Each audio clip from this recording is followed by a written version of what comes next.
Hey, salut les noobs et bienvenue dans cette toute nouvelle vidéo. Juste avant de commencer, merci à vous pour les pouces bleus, pour vous être abonnés ou pour les commentaires élogieux que vous avez fait sur mes dernières vidéos. Non seulement je les lis vos commentaires, mais en plus j'y réponds à 99%. Mes deux dernières vidéos ont été très suivies, je vous en remercie. Linux et la rencontre avec le compositeur Nicolas. Merci à vous, c'était juste génial. Bon, on y va ou quoi là? Cette semaine, je vous parle des navigateurs. James Cook a donc fait 3 voyages dans l'océan Pacifique à l'occasion du... Non, pas cela, les navigateurs Internet. Le 15 janvier 2020, Microsoft a sorti le navigateur Chromium pour Windows 10, mais pas que. Et je vais vous proposer de l'installer gratuitement sur votre ordinateur Windows 10, mais pas que, c'est ce que je disais il y a 30 secondes. Ensuite, on testera l'outil tranquillou, et on le comparera même à d'autres navigateurs Internet comme Google Chrome, Firefox, on fera un petit test de performance ou de fonctionnalité, c'est juste après. On y va? Alors c'est parti! Alors si vous avez Windows 10 déjà, vous savez que vous avez un navigateur qui a remplacé Microsoft Internet Explorer à l'époque et qui s'appelle Microsoft Edge. C'est un petit E bleu. Enfin, avant c'était déjà un petit E bleu, mais là c'est un petit E bleu un peu plus grand. Du coup, Microsoft Edge est installé par défaut sur Windows 10. Eh bien, je peux vous annoncer qu'il est mort. Voilà, il va mourir. Quand tu penses qu'il y a encore des gens qui surfent avec Internet Explorer, tout d'abord, vous allez me dire, Chromium, ça me fait penser à Google Chrome. C'est normal, à la base, Chromium, ça a été créé par Google. Le principe de Chromium, c'est d'être un navigateur libre. Tous les développeurs ont accès au code source de Chromium et peuvent ajouter des fonctionnalités ou créer leur propre version. Par exemple, le navigateur Salut les noobs, Chromium. Non, ça n'existe pas, va pas chercher. Dans les faits, donc, Google a créé Chromium. Puis, en fait, ils en ont fait leur version, ils ont le droit, qui s'appelle Google Chrome. Microsoft avait des soucis, je ne vais pas rentrer dans les détails, on est là pour vulgariser après tout. Bref, le navigateur Edge a aussi bien marché qu'un YouTuber qui fait sa première vidéo. C'est-à-dire, non, en fait. On peut le voir par les statistiques qui s'affichent sur votre écran.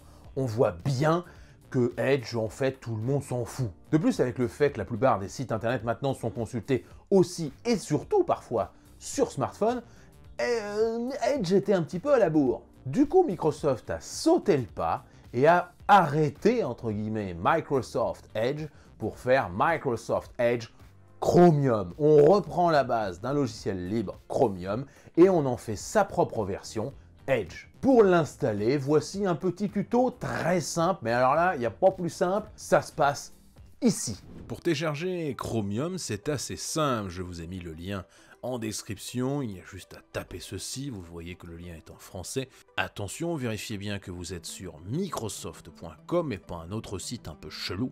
N'allez pas me télécharger ça sur Softonic ou autre site un peu pourri. Une fois que vous avez cliqué sur obtenez le nouveau Microsoft Edge dès maintenant, vous avez un téléchargement qui est terminé. Vous cliquez dessus, si vous êtes sur Chrome, ça va être ici en bas à gauche, et vous avez l'installation du nouveau Microsoft Edge qui va commencer. Vivement que vous l'essayez. Installation de Microsoft Edge en cours. Voici le Microsoft Edge, avec cette formidable image derrière et ce logo qui ressemble un petit peu au petit E de Internet Explorer, mais qui est refait avec de nouvelles couleurs. Vous voyez qu'en bas, on a de la publicité directe qui se met pour la Fnac, YouTube, AliExpress, LinkedIn, Facebook, Booking.com. Et ensuite, vous avez des actualités personnalisées et bien plus encore avec, bien sûr, vous l'aurez deviné, le moteur de recherche Bing, qui est ici. Si on tape Salut les noobs, vous verrez très bien. Ah, j'ai déjà cherché. Si on tape Salut les noobs, vous verrez très bien que c'est une recherche sur Bing et non pas sur Google. Tu m'étonnes. Étant utilisateur de Firefox, j'ai pu récupérer l'ensemble de mes marque-pages dans ma barre personnelle. J'ai pu aussi récupérer des favoris qui étaient sur, tout simplement mon navigateur Firefox. Bien sûr, la première fois que vous allez retourner sur vos sites favoris qui retiennent vos mots de passe, il faudra se reconnecter et recliquer sur le bouton se connecter en haut à droite. Ici, vous avez un lien vers votre compte à vous. Je vais flouter, bien sûr, mais vous allez pouvoir cliquer sur « Gérer les paramètres du profil ». Vous voyez ensuite qu'il y a la synchronisation est activée, ce qui veut dire que tous vos réglages, vos marque-pages, vos favoris, quand vous les mettez sur votre ordinateur, vous allez pouvoir les récupérer sur un Macintosh, sur un iPhone et éventuellement sur un Android, pourquoi pas.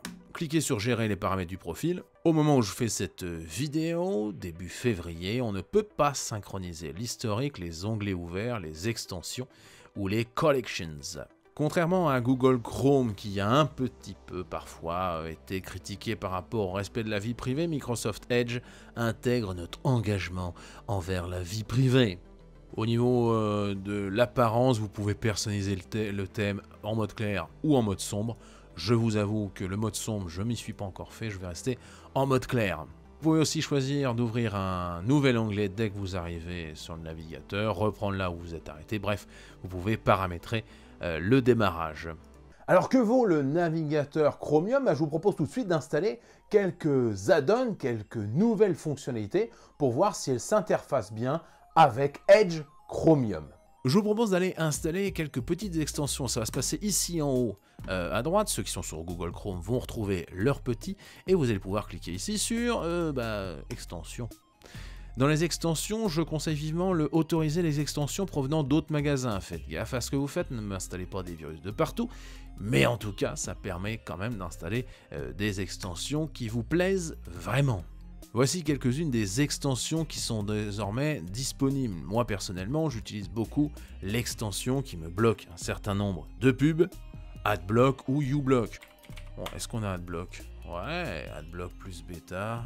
On va tenter d'obtenir AdBlock Plus en version bêta. On a le message ajouter une extension. On clique sur ajouter. Installation réussie. Bon. Ah mais c'est mis direct ici. On a les publicités qui sont bloquées. Ça s'est mis très facilement. Voilà, on a quand même quelques petites extensions déjà sorties. Blog qui a encore un blog en 2020. Test de dactylographie, qu'est-ce que c'est que ça? Wow, attends, j'installe cette connerie. Test de dactylographie. Oh my god. Presse. Pute, fruit, cérémonaille. Merde, cérémonaille. Bon, donc du coup, cette extension, on est d'accord, elle ne sert à rien. On va aller la supprimer tout de suite. Donc on voit qu'il y a test de dactylographie, le truc. Bon, j'ai essayé. On peut cliquer sur supprimer. Signaler un but, non, pas particulièrement. Je pense qu'ils font de la pub derrière, mais bon, je m'en fous un peu. Et voilà. Alors si on compare les deux navigateurs, Google Chrome qui est ici et Microsoft Edge Chromium, on voit que les différences ne sont pas monstrueuses. On reconnaît un petit peu avec cette icône du démarrer que j'ai activée. Google Chrome a un petit côté un peu plus onglet, tab, etc. Mais dans les faits, c'est à peu près pareil. En termes de rapidité, si je tape sur Salut les noobs et que je vais sur ma chaîne, on peut voir que Microsoft Edge s'en sort pas trop mal. Sur Google Chrome, on peut voir qu'ils s'en sortent. Ah, c'était plus long là! Ah ouais, Google Chrome était un petit peu plus long. Alors attention, ce test vaut ce qu'il vaut, c'est-à-dire que dalle. Enfin, si on ouvre notre Firefox national, si on recherche, là par contre, je serai connecté. Clic. Oh la lenteur! Oh! Ouais, là j'ai un module qui se lance en même temps. En revanche, ça se démarre pas automatiquement parce qu'il a retenu mon profil. Ceci explique certainement cela. Quel est votre navigateur? Eh bien, dites-nous-le en commentaire, ça permettra de faire des petites statistiques. Moi, personnellement, j'utilisais beaucoup Firefox, mais je trouve qu'il bouffe énormément en RAM et je pense à en changer. Peut-être que je vais tester Edge Chromium, mais je vous avoue que quand il y a marqué Edge, ça ne me rassure pas des masses. Merci d'avoir suivi cette vidéo. Si elle vous a plu, si elle peut aider des amis, des potes, de la famille, partagez-la, ça me fait extrêmement plaisir. N'oubliez pas de vous abonner, de cliquer ou pas, hein. Moi ça me saoule un petit peu, je t'avoue, sur la petite cloche. Il ne me reste plus qu'à vous dire merci et à la semaine prochaine. Moi je vais aller surfer avec mon nouveau navigateur. Moi je vous dis salut, bande de noobs.